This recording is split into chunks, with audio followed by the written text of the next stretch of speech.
contre, j'ai une théorie très solide sur l'origine des rapports amoureux. Enfin, sur la façon dont on est passé de rapports vraiment reproductifs et sexuels à une prise de tête permanente sur le fait d'aimer et d'être aimé. Je t'écoute.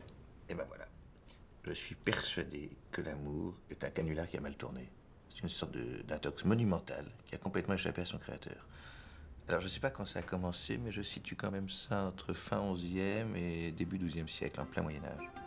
Nuit, brouillard, les corbeaux guettent leur proie. Notre bon roi Claudius saisit d'une main amie une hache qui passait par là de rechef. Et soudain, ce n'est plus que bras giclants de sang. Je crois qu'un jour, le public en a eu marre d'entendre toujours raconter les mêmes histoires de guerre et de massacres. Alors le roi a pris son troubadour à part et lui a demandé d'inventer quelque chose de nouveau, quelque chose de surprenant. Le pauvre type s'est creusé la tête pendant des semaines, il a inventé des histoires de sorcières, de monstres, de demi-dieux, de fées. Et à chaque fois, le roi répondait la même chose. Non. Je veux des histoires avec des hommes et des femmes. Des gens normaux auxquels il arrive des choses extraordinaires.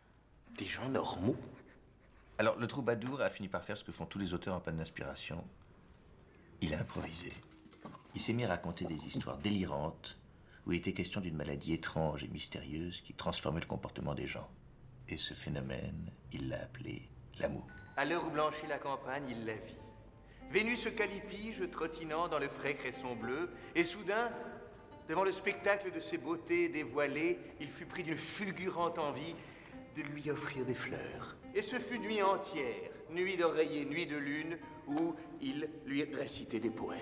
Oui, mon bon roi, des poèmes. À chaque fois, ces histoires plongeaient la cour tout entière dans une profonde perplexité. Songe de vous plaire, mon roi. Des poèmes. Et un soir, alors que le roi cherchait le sommeil dans le lit d'une de ses maîtresses, il a fini par se poser la question cruciale. Et si c'était vrai? Petit à petit, tout le monde s'est mis à croire aux histoires d'amour, puis à se persuader qu'il pouvait en vivre aussi. Et voilà comment on en est arrivé là où nous en sommes.